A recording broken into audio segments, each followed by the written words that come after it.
नमस्कार मित्रों, मेरी YouTube चैनल में आपका स्वागत है। आज हम बात करने वाले हैं अहंकारी का पतन के बारे में। रामायण में एक प्रसंग है। एक बार जब बाली संध्या वंदन के लिए जा रहा था तो आकाश मार्ग से नारद मुनि जा रहे थे। बाली ने नारद मुनि का अभिवादन कर पूछा, मुनिवर कहाँ जा रहे हैं? नारद मुनि ने बाली को बताया कि वह लंका जा रहे। वहां लंकापति रावण ने देवराज इंद्र को परास्त करने के उपलक्ष्य में भोज का आयोजन किया है।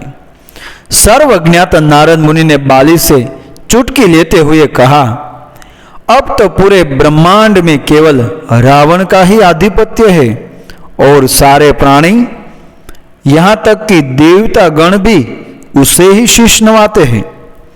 बाली ने नारद मुनि से कहा, रावण ने अपने वरदान और अपनी सेना का इस्तेमाल उन लोगों को दबाने में किया है जो निर्बल है, लेकिन मैं उनमें से नहीं हूं और आप यह बात रावण को स्पष्ट बता दें। चंचल स्वभाव नारद मुनि ने यह बात लंकापति रावण को जाकर बता दी, जिसे सुनकर रावण क्रोधित हो गया। अहंकारी व्यक्ति सदैव अपनी ही प्रशंसा करता है। दूसरे लोग चाहे कितने ही बड़े हो क्यों न हो, उसे अपने से बौने ही लगा करते हैं।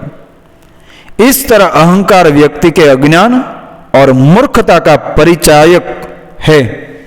रावण ने अपनी सेना तैयार करने के आदेश दे डाले। नारद जी ने उससे भी चुटकी लेते हुए कहा, एक वानर के लिए यदि आप पूरी सेना लेकर जाएंगे तो आपके सम्मान के लिए यह उचित नहीं होगा। घमंड में चूर रावण तुरंत मान गया और अपने पुष्पक विमान में बैठकर किष्किंधा में वहां पहुंच गया, जहां बाली संध्या वंदन कर रहा था। रावण के बार बार ललकारने से बाली की पूजा में विघ्न उत्पन्न हो रहा था। बाली के पहरेदारों ने रावण को रोकने का बहुत प्रयास किया, लेकिन वह बाली के पूजा कक्ष तक पहुंच गया। वहां बाली की स्वर्णमयी कांति देखकर रावण घबरा गया।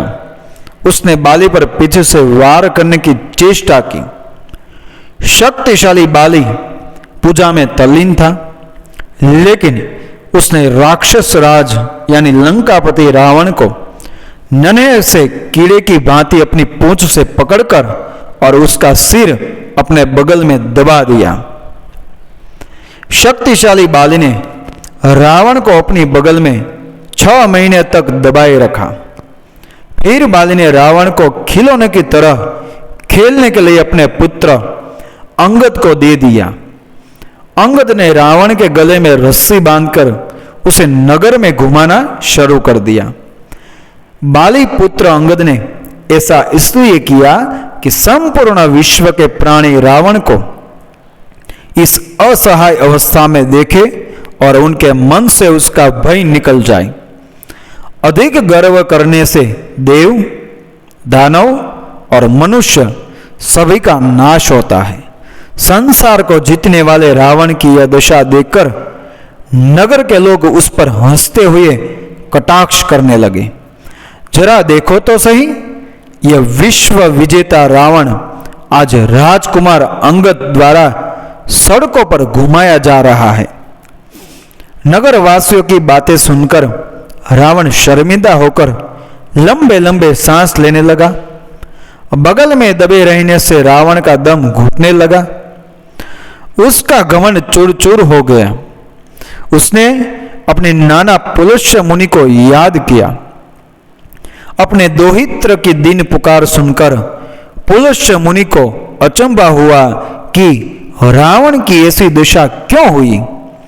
इसके पश्चात पुलुष्य ऋषि के कहने पर रावण ने अपनी पराजय स्वीकार की और बाली की और मैत्री का हाथ बढ़ाया, जिसे बाली ने स्वीकार कर लिया। बाली के अजय होने का कारण बाली देवराज इंद्र के अंश से उत्पन्न अत्यंत पराक्रमी किष्किंधा के राजा थे। वे ब्राह्मण और गौओं के भक्त थे। प्रतिदिन संध्या, पूजन और देवाराधन करने का उनका नियम था। ऐसा कहा जाता है कि बाली को उनके पिता इंद्र से एक स्वर्णहार प्राप्त हुआ, जिसको ब्रह्मा ने मंत्र युक्त करके यह वरदान दिया था कि इसको पहनकर वह जब भी रणभूमि में अपने दुश्मन का सामना करेगा तो उसके दुश्मन की आदि शक्ति क्षीण हो जाएगी और बाली को प्राप्त हो जाएगी। इस कारण से बाली लगभग अजेय था। रामायण के किष्किंधा कांड में यह भी उल्लेख आता है कि बाली प्रतिदिन सूर्य को जल चढ़ाने पूर्व तट से पश्चिम तट और उत्तर से दक्षिण तटों में जाते थे। रास्ते में आए पहाड़ों की चोटियों को वह ऐसे ऊपर फेंकते थे और पुनः पकड़ लेता था मानो वह कोई गेंद हो। प्रतिदिन पूजन के बाद बाली चारों महासमुद्रों की परिक्रमा करके सूर्य को अर्घ्य अर्पित करता था। उसने रावण को बगल में दबाकर ही समुद्रों की परिक्रमा पूरी की। इसके पश्चात भी जब वह सूर्य वंदना करके लौटते थे तो उन्हें थकावट भी नहीं होती थी। भक्ति में अहंकार भक्ति को तामसी कर देता है।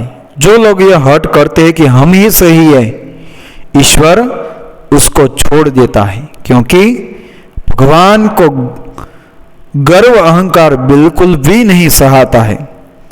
तब तक ही हरिवास है जब तक दूर गरुर आवत पास गुरूर के प्रभु हो जावे दूर। साथियों, आध्यात्मिक धार्मिक कहानी अच्छी लगी मेरे YouTube चैनल को सब्सक्राइब करें, फॉलो करें, शेयर करें। धन्यवाद। जय श्री कृष्ण, राधे राधे, जय श्री राम।